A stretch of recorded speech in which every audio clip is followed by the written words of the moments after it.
Friends, welcome back to my channel. ಎಲ್ಲರೂ ಹೇಗಿದ್ದೀರಾ? Hope ಎಲ್ಲರೂ ಚೆನ್ನಾಗಿದ್ದೀರಾ ಅಂತ ಅನ್ಕೊಂಡು ಇವತ್ತಿನ ವಿಡಿಯೋನ ಸ್ಟಾರ್ಟ್ ಮಾಡ್ತಾ ಇದ್ದೀನಿ. ಕನ್ನಡ ಸೀರಿಯಲ್ ಬಗ್ಗೆ ಮಾತನಾಡೋಣ ಅಂತ. Kannada serial first promo 10 millions ವರೆಗೂ ಹೊಡೆದ್ಮೇಲೆ ನೆಕ್ಸ್ಟ್ ಪ್ರೋಮೋ ಯಾವಾಗ ಬರುತ್ತೆ ಅಂತ ವೇಟ್ ಮಾಡ್ತಾ ಇದ್ದಂತಹ ಎಲ್ಲಾ ಪ್ರೇಕ್ಷಕರಿಗೂ ಕೂಡ ಒಂದು ಬಿಗ್ ಶಾಕ್ ಕೊಟ್ಟಿದ್ದೇನಪ್ಪ ಅಂದ್ರೆ, ಸರಿಗಮಪ ವೇದಿಕೆಯಲ್ಲಿ ನಮ್ಮ ಕನ್ನಡ ಸೀರಿಯಲ್ ನ ಇಬ್ಬರು ಹೀರೋಯಿನ್ ಕೂಡ ಬಂದು ಅವರ ಒಂದು ಹೀರೋಯಿನ್ ಪಾತ್ರಗಳೇನು ಅಂತ ಎಲ್ಲ ಕೂಡ ಗೊತ್ತಾಯ್ತು. ಅಂದ್ರೆ ಸರಿಗಮಪ ವೇದಿಕೆಯಲ್ಲಿ ಸಿಂಧನೂರಿನಲ್ಲಿ ಅವರ ಒಂದು ಪ್ರೋಮೋ, ಸೆಕೆಂಡ್ ಪ್ರೋಮೋ ಕೂಡ ರಿಲೀಸ್ ಆಗಿರುವಂತಹದ್ದು. ಅದು ನಮ್ಮ ಜಿ ಕನ್ನಡದಲ್ಲಿ ಇದೇ ಭಾನುವಾರ ಪ್ರಸಾರ ಆಗತ್ತೆ ಕನ್ನಡ ಸೀರಿಯಲ್ ನ ಪ್ರೋಮೋ. ಹಾಗೆ ಕನ್ನಡ ಸೀರಿಯಲ್ ಅಲ್ಲಿ ಆಕ್ಟ್ ಮಾಡ್ತಾ ಇರುವಂತಹ ನಮ್ಮ BBK11 ಒಂದು ಕಣ್ಮಣಿಯರ್ ಅಂತಾನೆ ಹೇಳ್ಬಹುದು. BBK ಹೀರೋಯಿನ್ಸ್ ಅಂತ ಹೇಳ್ತೀನಿ ನಾನು. BBK10 ಅಲ್ಲಿ ಇರುವಂತಹ ನಮ್ರತಾ ಗೌಡ ಆಗಿರ್ಬೋದು, BBK11 ಅಲ್ಲಿರುವಂತಹ ಭವ್ಯ ಗೌಡ ಆಗಿರ್ಬೋದು. ಇಬ್ರು ಹೀರೋಯಿನ್ ಕೂಡ ಸೂಪರ್ ನೆಕ್ಸ್ಟ್ ಲೆವೆಲ್ ಅಂತ ಹೇಳ್ತೀನಿ. ಇಬ್ರು ಹೀರೋಯಿನ್ ಕೂಡ ಬಿಗ್ ಬಾಸ್ ಅಲ್ಲಿ ಇದ್ದಿದ್ದಂತಹ ಹುಡುಗಿಯರೇನೆ. ಸೊ ಆ ಹೀರೋಯಿನ್ಸ್ ಗಳನ್ನ ನೋಡೋದಕ್ಕೆ ಜನ ಕಾತ್ರದಿಂದ ಕಾಯ್ತಾ ಇದ್ದಾರೆ. ಅಂದ್ರೆ ಇಬ್ಬರ ಪಾತ್ರಗಳೇನು, ಇಬ್ಬರ ಪಾತ್ರಗಳಲ್ಲಿ ಯಾರು ಹೀರೋಯಿನು, ಮೈನ್ ಹೀರೋಯಿನು, ಯಾರು ಇದರಲ್ಲಿ ವಿಲನ್ನು, ಆ ರೀತಿ ಎಲ್ಲ ಥಿಂಕಿಂಗ್ ಅಂತೂ ಜಾಸ್ತಿನೇ ಇದೆ ಅಂತಾನೆ ಹೇಳ್ಬೋದು.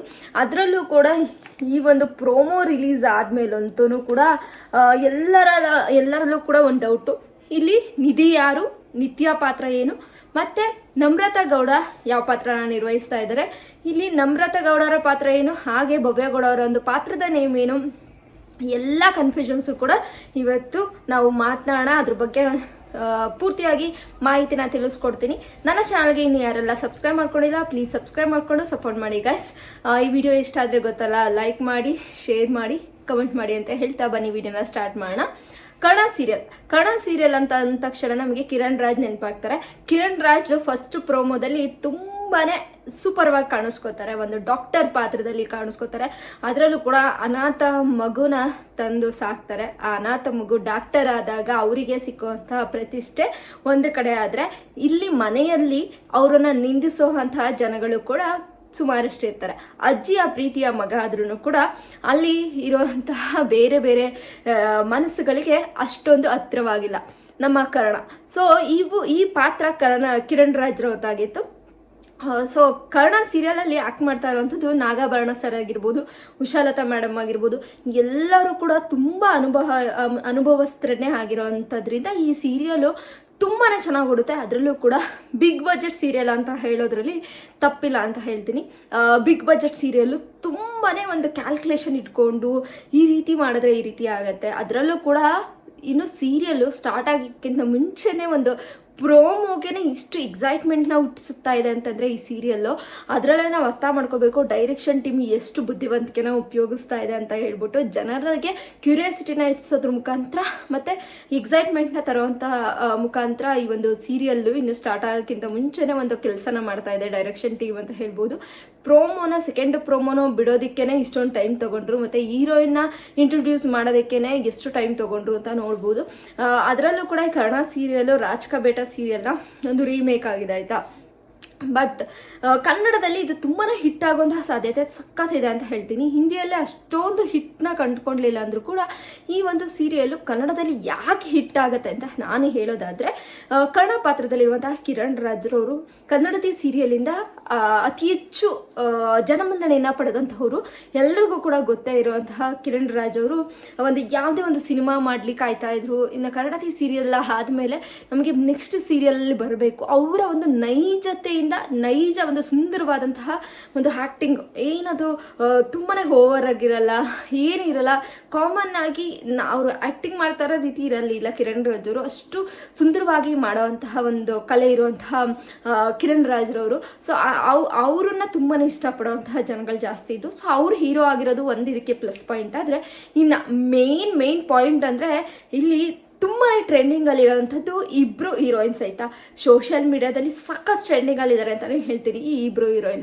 ಅದಕ್ಕೋಸ್ಕರನೇ ಈ ಡೈರೆಕ್ಷನ್ ಟೀಮ್ ಆಗಿರ್ಬೋದು, ಪ್ರೊಡ್ಯೂಸರ್ ಆಗಿರ್ಬೋದು, ಕನ್ನಡ ಸೀರಿಯಲ್ ಪ್ರೊಡ್ಯೂಸರ್ ಎಲ್ಲ ಥಿಂಕಿಂಗ್ ಮಾಡೇನೆ ಒಂದು ಈ ಸೀರಿಯಲ್ ನ ಮಾಡಿದ್ದಾರೆ ಅಂತಂದ್ರೆ ಅದಕ್ಕೆ ಎಷ್ಟು ಜನ ಆಡಿಷನ್ ನ ಕೊಟ್ಟಿರ್ತಾರೆ ಗೊತ್ತಾ. ಒಂದು ಸೀರಿಯಲ್ ಹೀರೋಯಿನ್ ನ ತುಂಬಾನೇ ಆಡಿಷನ್ ಇರುತ್ತೆ. ಆ ಆಡಿಷನ್ ಎಲ್ಲ ಪಾಸ್ ಆಗ್ಬಿಟ್ಟು ಒಂದು ಹೀರೋಯಿನ್ ಸೆಲೆಕ್ಟ್ ಮಾಡ್ತಾರೆ ಅಂದ್ರೆ ಎಲ್ಲಾ ರೀತಿಯಲ್ಲೂ ಕೂಡ ಇವರು ನೋಡ್ತಾರೆ. ಈ ಸೋಷಿಯಲ್ ಮೀಡಿಯಾದಲ್ಲಿ ಟ್ರೆಂಡಿಂಗ್ ಇದಾರೋ, ಅಥವಾ ಇವರ ಆಕ್ಟಿಂಗ್ ಸ್ಕಿಲ್ ಚೆನ್ನಾಗಿದೆಯೋ, ಅಥವಾ ಡ್ಯಾನ್ಸ್ ಬರುತ್ತಾ, ಪ್ರತಿಯೊಂದೂ ಕೂಡ ನೋಡ್ಬಿಟ್ಟೇನೆ ಒಂದು ಹೀರೋಯಿನ್ನ ಸೆಲೆಕ್ಟ್ ಮಾಡ್ತಾರೆ. ಯಾಕೆಂದ್ರೆ ಈ ಪಾತ್ರ ಹೇಗಿದೆ ಅಂತಂದ್ರೆ ತುಂಬಾನೇ ಸುಂದರವಾಗಿದೆ ಅಂತ ಹೇಳ್ತೀನಿ. ಭವ್ಯ ಪಾತ್ರ ಆಗಲಿ ಅಥವಾ ನಮ್ರತಾ ಪಾತ್ರ ಆಗಲಿ ಸಕ್ಕತ್ತಾಗಿದೆ ಅಂತ ಹೇಳ್ತೀನಿ. ಅವ್ರ ಇಬ್ಬರ ಹೆಸರು ಹೇಳ್ಬಿಡ್ತೀನಿ. ಈ ಒಂದು ಕನ್ನಡ ಸೀರಿಯಲ್ ಅವರ ಒಂದು ನೇಮ್ ಏನಪ್ಪಾ ಅಂತಂದ್ರೆ, ನಿಧಿ ಪಾತ್ರದಲ್ಲಿ ನಮ್ಮ ಭವ್ಯ ಗೌಡ ಅವರು ಕಾಣಿಸ್ಕೊಂಡ್ರೆ, ನಿತ್ಯ ಪಾತ್ರದಲ್ಲಿ ನಮ್ರತಾ ಗೌಡ ಅವರು ಕಾಣಿಸ್ಕೊಂತ ಇರೋವಂಥದ್ದು. ನಿಧಿ ನಿತ್ಯ ಒಂದೇ ನೇಮ್ ಇಂದ ಸ್ಟಾರ್ಟ್ ಆಗುವಂತಹ ಒಂದು ಹೆಸರುಗಳನ್ನ ಇಟ್ಟಿದ್ದಾರೆ. ತುಂಬಾನೇ ಸುಂದರವಾಗಿದೆ ಅಂತಾನೆ ಹೇಳ್ಬೋದು. ನೇಮ್ ಏನಿದೆ, ನೇಮ್ ಸಕ್ಕತ್ತಾಗಿದೆ. ನಿಧಿ ನಿತ್ಯ ಆ ಎರಡು ಪಾತ್ರದಲ್ಲಿ ಭವ್ಯ ಗೌಡ ಮತ್ತೆ ನಮ್ಮ ನಮ್ರತಾ ಗೌಡ ಇಬ್ರು ಕೂಡ ಪಾತ್ರನ ನಿರ್ವಹಿಸ್ತಾ ಇದ್ರೆ, ಇನ್ನ ಆಬ್ವಿಯಸ್ಲಿ ಕಿರಣ್ ರಾಜ್ರವರ ಪಾತ್ರದ ನೇಮ್ ನಮ್ಗೆ ಗೊತ್ತಾಗಿದೆ. ಕರ್ಣ ಪಾತ್ರದಲ್ಲಿ ಕಿರಣ್ ರಾಜ್ರವ್ರು ಇದ್ದಾರೆ. ಕರ್ಣ, ನಿಧಿ, ನಿತ್ಯ ಈ ಮೂರು ಪಾತ್ರಗಳೇ ಮೇಯ್ನು ಈ ಒಂದು ಸೀರಿಯಲ್ನ ನಡೆಯೋದಕ್ಕೆ ಬೇಕಾಗಿರುವಂಥದ್ದು. ಅದರಲ್ಲೂ ಕೂಡ ಈ ನಿಧಿ ಪಾತ್ರ ಏನಿದೆ ತುಂಬಾನೇ ಮುಖ್ಯ ಈ ಒಂದು ಧಾರಾವಾಹಿಗೆ ಅಂತಾನೆ ಹೇಳ್ಬೋದು. ಈ ನಿಧಿ ಪಾತ್ರ ಇಲ್ದೇನೆ ಈ ಧಾರಾವಾಹಿ ಮುಂದಕ್ಕೆ ಹೋಗೋದಕ್ಕೆ ಆಗೋದಿಲ್ಲ. ಆ ರೀತಿ ಇರುವಂತಹ ಒಂದು ಪಾತ್ರ. ಇಲ್ಲಿ ಹೀರೋಯಿನ್ನೇ ಮೇನ್ ಲೀಡ್ ಕ್ಯಾರೆಕ್ಟರ್ ಅಂತಾನೆ ಹೇಳ್ಬೋದು. ಹೀರೋಗಿಂತ ಹೀರೋಯಿನ್ಗೆ ಜಾಸ್ತಿ ಬೆಲೆ ಇದೆ. ಬಟ್ ಹೀರೋಗೆ ಇರೋ ಅಂತಹ ಬೆಲೆ ಇದ್ದೇ ಇರುತ್ತೆ. ಬಟ್ ಇಲ್ಲಿ ಹೀರೋಯಿನ್ ಕೂಡ ತುಂಬಾನೇ, ಹೀರೋಯಿನ್ಸ್ ಇಬ್ರು ಪಾತ್ರನೂ ಕೂಡ ತುಂಬಾನೇ ಚೆನ್ನಾಗಿದೆ ಅಂತ ಹೇಳ್ಬೋದು. ಅವ್ರ ಮೇಲೆ ಇವ್ರ ಮೇಲೂ ಅಂತ ಹೇಳಕ್ಕಾಗಲ್ಲ. ನಮ್ರತಾ ಗೌಡ ಪಾತ್ರನೂ ಕೂಡ ತುಂಬಾನೇ ಚೆನ್ನಾಗಿದೆ. ಅಕ್ಕ ತಂಗಿ ಪಾತ್ರದಲ್ಲಿ ಇವರಿಬ್ರು ಕೂಡ ನಿರ್ವಹಿಸ್ತಾ ಇರೋವಂಥದ್ದು. ಇಲ್ಲಿ ಕೆಲವರು ಬ್ಯಾಡ್ ಕಮೆಂಟ್ಸ್ಗಳು ಕೂಡ ಹಾಕಿದ್ರಿ, ನಾನು ನೋಡಿದೆ. ನಮ್ರತಾ ನಾನು ಒಂದು ವಿಡಿಯೋದಲ್ಲಿ ಹಾಕಿದ್ದೆ, ನಿಧಿ ಅವ್ರ ಪಾತ್ರದಲ್ಲಿ ನಮ್ಮ ಭವ್ಯ ಗೌಡ ಅವರು ಇದ್ದಾರೆ, ಅವರೇ ಮೇನ್ ಹೀರೋಯಿನ್ ಅಂತ ಹೇಳಿದೆ. ಸೊ ಅದಕ್ಕೆ ಕೆಲವರು ಅವಳಿಗೆ ಆ್ಯಕ್ಟಿಂಗೇ ಬರೋದಿಲ್ಲ, ಓವರ್ ಆ್ಯಕ್ಟಿಂಗ್ ಮಾಡ್ತಾಳೆ, ಅವಳಿಗೆ ರೊಮ್ಯಾಂಟಿಕ್ ಸೀನ್ಗಳನ್ನ ಮಾಡೋದಕ್ಕೆ ಬರೋದಿಲ್ಲ ಅಂತೆಲ್ಲ ಸಾಕಷ್ಟು ಕಮೆಂಟ್ನ ಹಾಕಿದ್ರಿ, ಬ್ಯಾಡ್ ಕಮೆಂಟ್ಸು. ಏನು ಗೊತ್ತಾ, ಒಬ್ರ ಬಗ್ಗೆ ಏನು ನಾವು ಮಾತಾಡ್ತಿದ್ದೀವಿ ಅಂದ್ರೆ ಅದ್ರ ಬಗ್ಗೆ ತಿಳ್ಕೊಂಡು ಮಾತಾಡಬೇಕು. ಮತ್ತು ನಾವು ಡೈರೆಕ್ಷನ್ ಟೀಮ್ ಅಲ್ಲಲ್ಲ. ಡೈರೆಕ್ಷನ್ ಟೀಮ್ ಹೆಂಗಿರುತ್ತೆ ಅಂತಂದರೆ ಎಲ್ಲನೂ ಕೂಡ ನೋಡ್ಬಿಟ್ಟೇನೆ ಅವ್ರನ್ನ ಸೇರಿಸ್ಕೊಂಡಿರುತ್ತೆ. ಸೊ ಹಾಗಾಗಿ ಅವರಿಗೆ ಆ ಕೆಪಬಿಲಿಟಿ ಇರೋದ್ರಿಂದನೇ ಆ ಒಂದು ಸೀರಿಯಲ್ಗೆ ಸೇರಿಸ್ಕೊಂಡಿರ್ತಾರೆ. ಅದಲ್ದೇ ಗೀತಾ ಸೀರಿಯಲ್ ಅನ್ನೋದು ತುಂಬಾನೇ ಹಿಟ್ ಸೀರಿಯಲ್ ಅಂತ ಹೇಳ್ತೀನಿ. 1.5 ವರ್ಷ ಏನೋ ಓಡಿರುವಂತಹ ಒಂದು ಸೀರಿಯಲ್ ಅದು. ಆ ಸೀರಿಯಲ್ ತುಂಬಾನೇ ಚೆನ್ನಾಗಿ ಆಕ್ಟಿಂಗ್ ಮಾಡಿದ್ದಾರೆ ನಮ್ಮ ಭವ್ಯ ಗೌಡ ಅವರು. ಅದರಲ್ಲೂ ಕೂಡ ತೆಲುಗಲ್ಲೋ ಹಿಂದಿಯಲ್ಲೋ ಒಂದು ಸೀರಿಯಲ್ ಕೂಡ ಮಾಡಿದ್ದಾರೆ, ನಿಖಿಲ್ ಜೊತೆ ಏನೋ ಗೊತ್ತಿಲ್ಲ. ಆ ಒಂದು ಸೀರಿಯಲ್ ಕೂಡ ತುಂಬಾನೇ ಚೆನ್ನಾಗಿ ಓಡಿದಂತಹ ಸೀರಿಯಲ್. ಆಕ್ಟಿಂಗ್ ಅಂತ ಬಂದ್ರೂ ಕೂಡ ತುಂಬಾನೇ ಚೆನ್ನಾಗಿ ಮಾಡ್ತಾರೆ ಭವ್ಯ ಗೌಡ ಅವರು. ಹಾಗೆ ಡ್ಯಾನ್ಸ್ ಅಂತ ಬಂದಾಗಲೂ ಕೂಡ ತುಂಬಾನೇ ಚೆನ್ನಾಗಿ ಡ್ಯಾನ್ಸ್ ಮಾಡ್ತಾರೆ. ರೊಮ್ಯಾಂಟಿಕ್ ಅಂತ ಬಂದಾಗ ಭವ್ಯ ಗೌಡ ಮತ್ತು ತ್ರಿವಿಕ್ರಮ್ ಮಾಡಿದಂತಹ ಸಾಕಷ್ಟು ಎಕ್ಸಾಂಪಲ್ಸ್ಗಳಿದೆ. ರೊಮ್ಯಾಂಟಿಕ್ ಸೀನ್ಸ್ಗಳನ್ನ ರೀಕ್ರಿಯೇಟ್ ಮಾಡಿದಂಥದ್ದು ಬಿಗ್ ಬಾಸ್ ಮನೆಯಲ್ಲಿ ಸಾಕಷ್ಟಿದೆ. ನೀವು ನೋಡ್ಬೋದು. ಒಂದು ರೊಮ್ಯಾಂಟಿಕ್ ಸೀನ್ ಎಲ್ಲ ಕಡೆ ವೈರಲ್ ಆಗಿದ್ದಂಥದ್ದು, ಮಿಲಿಯನ್ಸ್ ಗಟ್ಟಲೆ ಓಡಿದಂತಹ ಒಂದು ಏನು ಸ್ಕೈ ಬ್ಲೂ ಕಲರಲ್ಲಿ ಒಂದು ಏನು ಸಾರಿಯಲ್ಲಿ ನಮ್ಮ ಭವ್ಯ ಗೌಡ ಅವರು ತ್ರಿವಿಕ್ರಮ್ ಜೊತೆ ಮಾಡಿದಂತಹ ಒಂದು ರೊಮ್ಯಾಂಟಿಕ್ ಸೀನ್ ಏನಿತ್ತು, ಒಂದು ಫಸ್ಟ್ ನೈಟ್ ರೀತಿ ಒಂದು ಹಾಲ್ ಕೊಡುವಂತಹ ಒಂದು ಸೀನ್ ಏನಿತ್ತು, ಆ ಸೀನಲ್ಲಿ ನೋಡ್ಬೋದು ಎಷ್ಟು ಐ ಕಾಂಟ್ಯಾಕ್ಟ್ ಇತ್ತು, ಎಷ್ಟು ಚೆನ್ನಾಗಿ ಆ ಒಂದು ಎಕ್ಸ್ಪ್ರೆಸ್ ಮಾಡ್ತಾ ಇದ್ರು ಅಂತ ಹೇಳ್ಬಿಟ್ಟು ನೋಡ್ಬೋದು. ರೊಮ್ಯಾಂಟಿಕ್ ಸೀನ್ ಬರೋದಿಲ್ಲ ಅವರಿಗೆ ಅಂತೇಳಿ ಕೆಲವರು ನನಗೆ ಕಮೆಂಟ್ ಬಾಕ್ಸ್ ಅಲ್ಲಿ ಹಾಕಿದ್ರಿ ಕಮೆಂಟು, ರೊಮ್ಯಾಂಟಿಕ್ ಸೀನೇ ಮಾಡೋದಕ್ಕೆ ಬರೋದಿಲ್ಲ ಅಂತ ಹೇಳ್ಬಿಟ್ಟು. ಭವ್ಯ ಗೌಡ ಅವರು ಸಾಕಷ್ಟು ಬಿಗ್ ಬಾಸ್ ಅಲ್ಲಿ ನೋಡಿದೀವಿ ನಾವು. ಮತ್ತೆ ಗೀತಾ ಸೀರಿಯಲ್ ಕೂಡ ತುಂಬಾನೇ ರೊಮ್ಯಾಂಟಿಕ್ ಸೀನ್ಗಳನ್ನು ಕೂಡ ಚೆನ್ನಾಗಿ ಮಾಡಿದ್ದಾರೆ. ಅದರಲ್ಲಿ ನೋ ಡೌಟ್ ಅಂತ ಹೇಳ್ತೀನಿ.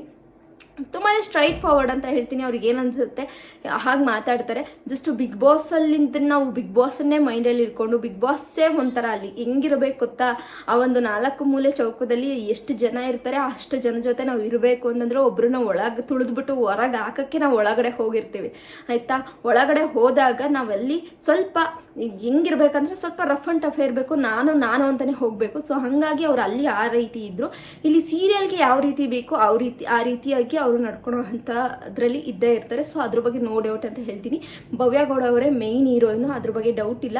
ಮೇನ್ ಹೀರೋಯಿನ್ ಆಗಲಿ ಅಥವಾ ಸೆಕೆಂಡ್ ಹೀರೋಯಿನ್ ಆಗಲಿ, ಎರಡು ಪಾತ್ರನೂ ಕೂಡ ಹೀರೋಯಿನ್ ಅಂತಾನೆ ಕಾಣಿಸ್ಕೊಡುತ್ತೆ ಹೊರತು ಬೇರೆ ಏನೂ ಅಲ್ಲ. ಎರಡು ವಿಲನ್, ಹೀರೋಯಿನ್ ಅಲ್ದೇ ವಿಲನ್ ಆದ್ರೂ ಕೂಡ ವಿಲನ್ಗೆನೆ ಈಗ ಹೆಚ್ಚಿನದಾಗಿ ಬೆಲೆ ಇರೋದು. ಒಂದು ಹೀರೋಗೆ ಬೆಲೆ ಬರಬೇಕು ಅಂದ್ರೆ ವಿಲನ್ ಇದ್ರೆ ಮಾತ್ರ ಹೀರೋಗೆ ಬೆಲೆ ಬರೋದು. ಸೊ ಹಾಗಾಗಿ ವಿಲನ್ ಪಾತ್ರ ಆದ್ರೂ ಕೂಡ ಹೀರೋಯಿನ್ ಪಾತ್ರ ಆದ್ರೂ ಕೂಡ ಒಳ್ಳೆಯದೇ ಅಂತ ಹೇಳ್ತೀನಿ, ಇನ್ನು ಬೆಸ್ಟ್ ಅಂತಲೇ ಹೇಳ್ತೀನಿ. ಯಾವ ಪಾತ್ರ ಏನು ಕೀಳಲ್ಲ, ಒಂದು ಪಾತ್ರಕ್ಕೆ ಅದರದ್ದೇ ಆದಂತಹ ಬೆಲೆ ಇರುತ್ತೆ ಅಂತ ಹೇಳ್ತೀನಿ. ಸೊ ಕರ್ಣ ಪಾತ್ರದಲ್ಲಿ ನಿಧಿ ಅವರು ಪಾತ್ರನ ನಿರ್ವಹಿಸ್ತಾರಂತ ನಮ್ಮ BBK11 ಬ್ಯೂಟಿ ಕ್ವೀನ್ ಅಂತ ಕರೆಯುವಂತಹ ಭವ್ಯಗೌಡ ಅವರು ತುಂಬಾ ಸುಂದರವಾಗಿ ಆ್ಯಕ್ಟಿಂಗ್ ಮಾಡಿದ್ದಾರೆ. ಪ್ರೋಮೋದಲ್ಲೂ ಕೂಡ ಸಕ್ಕದಾಗಿ ಕಾಣಿಸ್ಕೊಂಡಿದ್ದಾರೆ ಭವ್ಯಗೌಡ ಅವರು. ಇದೇ ಭಾನುವಾರ ನಮಗೆ ಜಿ ಕನ್ನಡದ ವೇದಿಕೆಯಲ್ಲಿ ಕಾಣಿಸ್ಕೊಳ್ಳುತ್ತೆ. ಸಿಂಧನೂರಿನಲ್ಲಿ ಸಕ್ಕದಾಗಿ ಸರಂದೂರಿನಲ್ಲಿ ಸೂಪರ್ ಆಗಿ ಒಂದು ಸಾಂಗ್ನ ರೀಕ್ರಿಯೇಟ್ ಕೂಡ ಮಾಡಿರುವಂಥದ್ದು ಕರ್ಣ ಸೀರಿಯಲ್ ಏನು ಎಲ್ಲ ಕಡೆ ವೈರಲ್ ಆದಂತಹ ಒಂದು ಸೀನ್ ಕೂಡ ನಮ್ಮ ಕಿರಣ್ ರಾಜ್ ಭವ್ಯಗೌಡ ಸೇರಿ ಇಬ್ರು ಕೂಡ ಡ್ಯಾನ್ಸ್ ಕೂಡ ಮಾಡಿದ್ದಾರೆ. ಅದು ನೋಡೋಕೆ ಒಂಥರ ಸೂಪರ್ ಅನ್ಸುತ್ತಪ್ಪ. ಇನ್ನು ಪ್ರೋಮೋನ ನೋಡೋದಕ್ಕೆ ನಾನಂತೂ ವೆಯ್ಟ್ ಮಾಡ್ತಾ ಇದ್ದೀನಿ, ನಮ್ಮ ಭವ್ಯಗೌಡ ಅವರು ಹೇಗೆ ಕಾಣಿಸ್ಕೊತಾ ಇದ್ದಾರೆ ಅಂತ. ನಮ್ರತಾ ಗೌಡ ಅವ್ರ ಬಗ್ಗೆ ಹೇಳೋದೇ ಬೇಡ. ನಮ್ರತಾ ಗೌಡ ಅವರು ಆ್ಯಕ್ಟಿಂಗ್ ಅಂತ ಬಂದಾಗಲೂ ಕೂಡ ನಾಗಿಣಿ ಸೀರಿಯಲ್ 2 ಅಲ್ಲಾಗಿರ್ಬೋದು, ಪುಟ್ಟಗೌರಿ ಮದುವೆಯಲ್ಲಿ ಅವರು ವಿಲನ್ ಕ್ಯಾರೆಕ್ಟರ್ ಏನೋ ಮಾಡಿದ್ರು ಅನ್ಸುತ್ತೆ. ಸೊ ಅದರಲ್ಲೂ ಆಗಿರ್ಬೋದು.